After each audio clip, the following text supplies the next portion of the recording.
Hello friends, hope सब बढ़िया होंगे। तो पिछली वीडियो में हमने पीरियोडिक टेबल के बारे में पढ़ा था। आज हम पढ़ेंगे पीरियोडिक प्रॉपर्टीज़ के बारे में। किसके बारे में पढ़ेंगे? Periodic properties.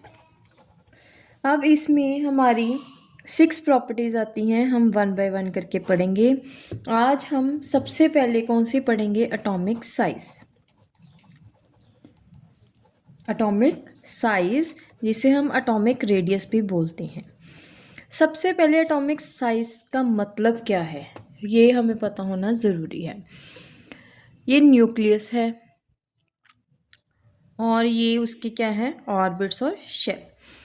न्यूक्लियस के सेंटर से लेके आउटरमोस्ट शेल तक जो डिस्टेंस होता है इसे हम क्या बोलते हैं? एटॉमिक साइज या फिर एटॉमिक रेडियस।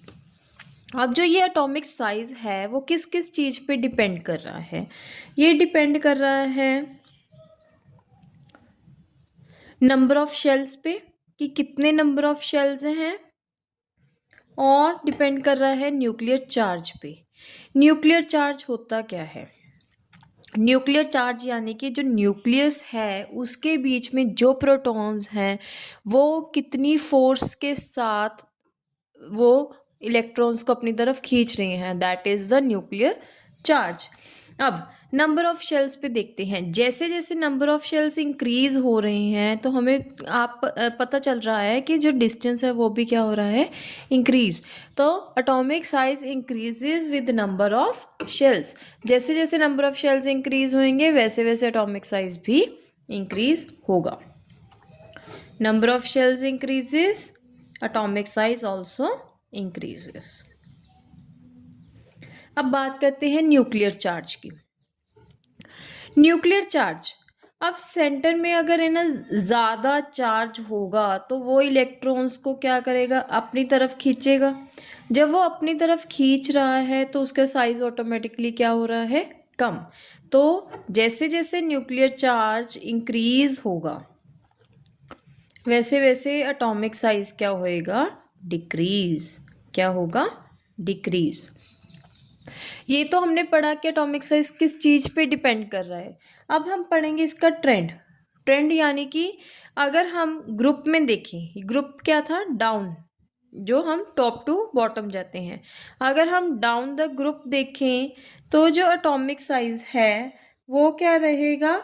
इंक्रीज। क्यों? क्योंकि हमने पढ़ा था कि जैसे जैसे हम नीचे जाएंगे तो नंबर ऑफ शेल्स इंक्रीज होंगे, और जैसे जैसे नंबर ऑफ शेल्स इंक्रीज हो रहे हैं एटॉमिक साइज भी इंक्रीज होगा।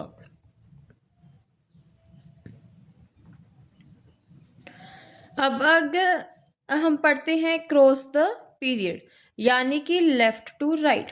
अब हम जैसे जैसे लेफ्ट टू राइट जा रहे हैं उसका न्यूक्लियर चार्ज इंक्रीज हो रहा है। न्यूक्लियर चार्ज इंक्रीज हो रहा है तो क्या होएगी? उसमें अट्रैक्शन ज़्यादा होएगी। अट्रैक्शन ज़्यादा तो atomic size decreases. Atomic size decreases. अच्छा, इसमें एक एक्सेप्शन है जो बहुत इम्पॉर्टेंट है। एक्सेप्शन पे वो मेनली क्वेश्चन एक्सेप्शन पे ही डाल देते हैं। जो अपनी इनर्ट गैसेस हैं, जो अपनी इनर्ट गैसेस हैं उनका जो साइज़ है वो बड़ा होता है किससे? हैलोजेंस के। यानी कि 17 ग्रुप का जो साइज़ है वो छोटा है 18th ग्रुप से। क्यों? क्योंकि जो इनर्ट गैसेस हैं उनका आउटरमोस्ट शेल क्या है? कंप्लीट। जब आउटरमोस्ट शेल कंप्लीट है तो वो उनमें जो इलेक्ट्रॉन्स हैं वो आपस में ज़्यादा टकराएंगे तो उनमें क्या होगी? रिपल्शन। वो दूर दूर जाएंगे, जितना दूर दूर जाएंगे उतना उतना उसका एटॉमिक साइज भी क्या होएगा? इंक्रीज। अब इसमें 2-3 क्वेश्चंस इंपॉर्टेंट हैं। जो कैटायंस हैं उनका साइज़ क्या होता है? स्मॉल होता है पेरेंट एटम से। इसका मतलब क्या है? सबसे पहले कैटायन बनता कैसे है? जब हम इलेक्ट्रॉन दे रही हैं। अब हमने इलेक्ट्रॉन दे दिया तो उसके जो सेंटर में न्यूक्लियर चार्ज है वो तो ज़्यादा है।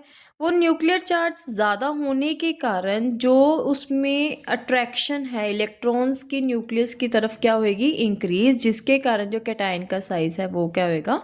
स्मॉल। अगर यही बात हम अनायन की करें, अनायन कैसे बनेगा? एक इलेक्ट्रॉन लेके। अब इलेक्ट्रॉन ज़्यादा आ गए हैं और जो न्यूक्लियस में पॉजिटिव चार्ज है वो क्या है? कम है। मतलब न्यूक्लियर चार्ज कम है। अगर न्यूक्लियर चार्ज क्या है? कम है, इलेक्ट्रॉन्स ज़्यादा हैं। अब इलेक्ट्रॉन्स ज़्यादा होने के कारण जो वो उसका साइज़ है वो क्या हो जाएगा, ज़्यादा। आगे एक टर्म यूज़ होती है iso electronic ions. Iso electronic ions ये बहुत इंपॉर्टेंट है। आइसो, आइसो यानी कि सेम, इलेक्ट्रॉनिक, इलेक्ट्रॉन यानी कि इलेक्ट्रॉन्स, आयंस जिन पे कोई चार्ज होता है। आइसो इलेक्ट्रॉनिक आयंस यानी कि जिनमें वो आयंस जिनमें सेम नंबर ऑफ इलेक्ट्रॉन्स होते हैं। इनकी आपने एग्जांपल ज़रूर याद करनी है। Mg2 पॉजिटिव है, Na positive, O2 negative and F negative. ये चारों ही क्या है, आइसो इलेक्ट्रॉनिक आयंस है। इनमें जो इलेक्ट्रॉन्स हैं वो सेम है। देखो मैग्नीशियम में वैसे इलेक्ट्रॉन्स कितने होते हैं, 12। अब उसने 2 उसको दे दिए तो इसमें अब कितने हैं, 10। सोडियम में कितने होते हैं, 11, उसने एक दे दिया तो अब उसमें कितने हैं, 10। ऑक्सीजन के पास कितने होते हैं, 8, उसने 2 ले लिए तो अब उसके पास कितने हैं, 10। सिमिलरली फ्लोरीन के साथ, फ्लोरीन के पास कितने होते हैं, 9, 1 उसने ले लिया तो अब उसके पास कितने हो गए, 10 इलेक्ट्रॉन्स। अब नेक्स्ट है हमारा मेटालिक करैक्टर।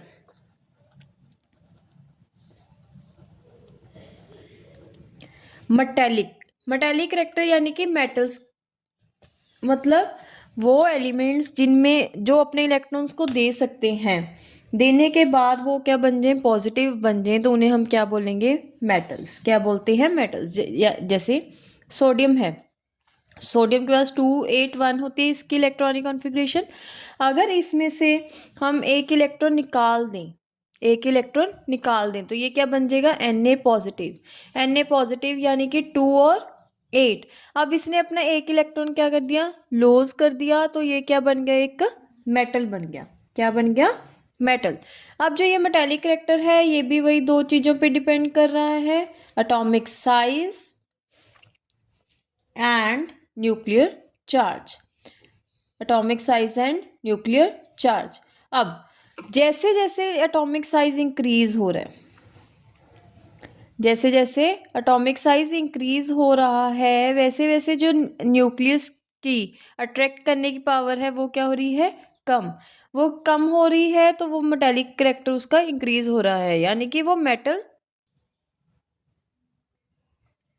यानी कि उसका जो मेटालिक करैक्टर है वो क्या हो रहा है, इंक्रीज। क्योंकि वो इलेक्ट्रॉन इजीली दे पा रहा है। अगर इलेक्ट्रॉन इजीली जा रहा है तो वो इजीली मेटल बन रहा है, तो उसका मेटालिक करैक्टर इंक्रीज हो रहा है। अब न्यूक्लियर चार्ज, जैसे जैसे न्यूक्लियर चार्ज इंक्रीज हो रहा है तो वो क्या करेगा, इलेक्ट्रॉन्स को अपनी तरफ खींचेगा, मतलब इलेक्ट्रॉन्स को बाहर जाना क्या हो जाएगा, मुश्किल। अब बाहर जाने में अगर उसको डिफिकल्टी है तो वो मेटल नहीं बन पाएगा, मतलब उस पर पॉजिटिव चार्ज नहीं आ पाएगा, तो उसका मेटालिक करैक्टर डिक्रीज होता है। तो एटॉमिक साइज इंक्रीज होने से मेटालिक करैक्टर इंक्रीज होगा और न्यूक्लियर चार्ज इंक्रीज होने से मेटालिक करैक्टर क्या होएगा, डिक्रीज। अब इसका ट्रेंड देखेंगे, अगर डाउन द ग्रुप देखें जो मेटालिक करैक्टर है वो क्या हो जाएगा, इंक्रीज। क्यों, क्योंकि जो एटॉमिक साइज है वो क्या होता है, इंक्रीज। मेटालिक करैक्टर भी क्या हो जाएगा उसका, इंक्रीज। और अगर अक्रॉस द पीरियड देखें तो जो इसका मेटालिक करैक्टर है वो क्या होएगा, डिक्रीज, क्योंकि न्यूक्लियर चार्ज क्या होता है, इंक्रीज। न्यूक्लियर चार्ज क्या होता है, इंक्रीज। अब नेक्स्ट है हमारा non metallic character. Non metallic character यानी कि किसी भी एलिमेंट में कितनी पावर है इलेक्ट्रॉन्स को अपनी तरफ खींचने की, तो उसे हम क्या बोलते हैं, नॉन मेटल। क्या बोलते हैं, नॉन मेटल। एग्जाम्पल लेते हैं क्लोरीन।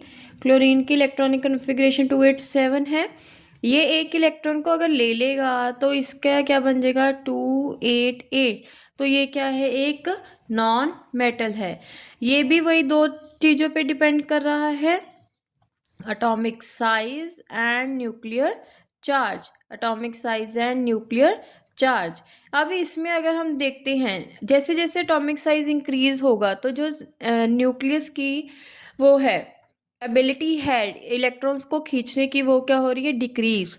जब वो डिक्रीज हो रही है तो इलेक्ट्रॉन्स नहीं आ पाएंगे तो उसका नॉन मेटालिक करैक्टर क्या हो जाएगा, डिक्रीज। अब न्यूक्लियर चार्ज, जैसे जैसे न्यूक्लियर चार्ज इंक्रीज होगा वो इलेक्ट्रॉन्स को अपनी तरफ खींचेगा, तो उसका नॉन मेटेलिक करेक्टर क्या हो जाएगा, इंक्रीज। अब अगर इसका ट्रेंड पढ़ें तो down the group, down the group क्या है, एटॉमिक साइज इंक्रीज हो रहा है। अगर एटॉमिक साइज इंक्रीज हो रहा है तो नॉन मेटेलिक करेक्टर क्या होगा, डिक्रीज। और अगर अक्रॉस द पीरियड देखें, न्यूक्लियर चार्ज क्या हो रहा है, इंक्रीज। अब न्यूक्लियर चार्ज इंक्रीज हो रहा है तो नॉन मेटेलिक करेक्टर भी क्या होगा, इंक्रीज। बाकी की जो प्रॉपर्टीज़ हैं वो हम करेंगे नेक्स्ट पार्ट में। होप यहाँ तक आपको समझ आ गया।